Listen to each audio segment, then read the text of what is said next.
Hey guys, welcome back to Story Time. This is episode 5, and in this episode I'm going to be talking about some event that happened in 7th grade, and kind of 7th grade in general. But I just wanted to apologize for saying that last episode nothing happened in 7th grade, which was obviously not true, because everyone has something that happens in 7th grade, right? It's usually the worst year of high school for most people, and it was for me as well. It was the worst year of high school for me, but it was also the worst year of school in general for me.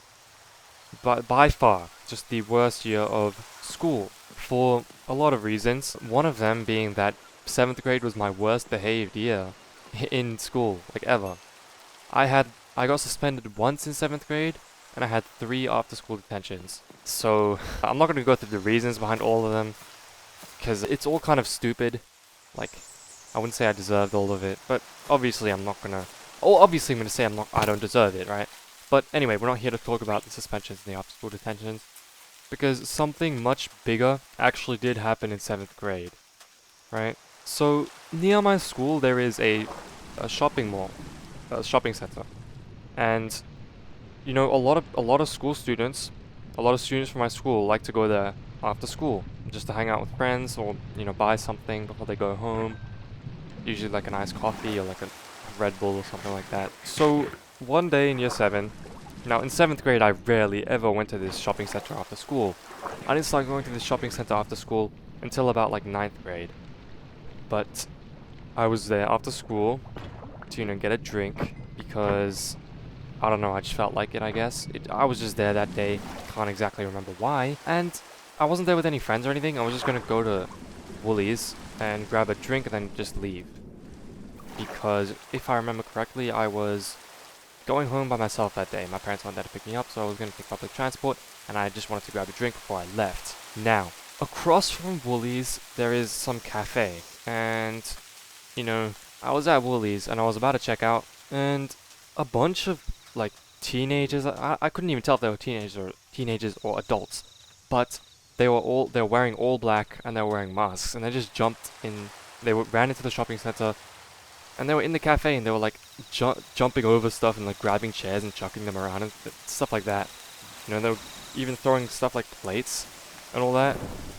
They were throwing everything in that damn cafe. They were just going wild. I don't know why. Well, I didn't know why until a few minutes later when, you know, one of them pulled out a knife and stabbed someone who was eating at the cafe. Yeah, so it was all just fun and games until someone pulled out a knife and just stabbed an innocent guy. Wasn't even involved in the gang. He was wearing a t-shirt and pants, just sitting with his friend, and got stabbed. Why? I don't know. Maybe he had some bad encounters with those people, but I don't think so. It just seemed really random. I don't know. I don't know, to be honest, but it was crazy. And what was even crazier was all the people around me had their phones out and they were just recording. Genuinely, there was like a lot of people there that day, and all of them were just recording what was going on.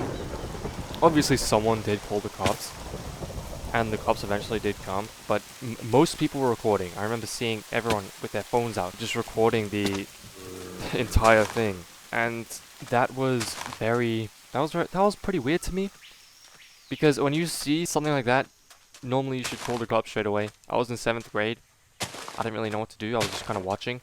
But all the adults around were on their phones. Adults and teenagers who were older than me were all on their phones and recording.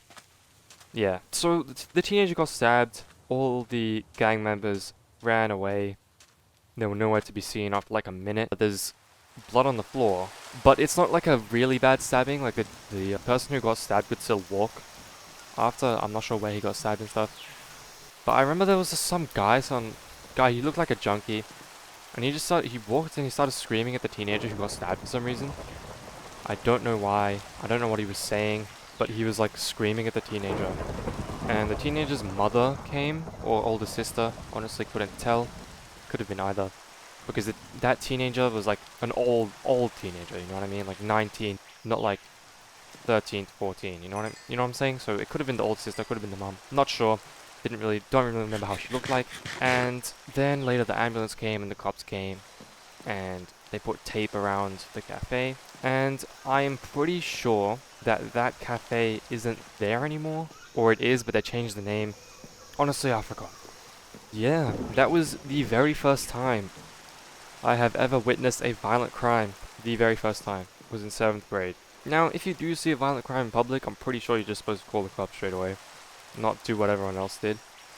I'm not encouraging anyone to record when you witness a violent crime. Or just watch like I did. That was a bit stupid of me. I probably should have called the cops as well, but I was in 7th grade.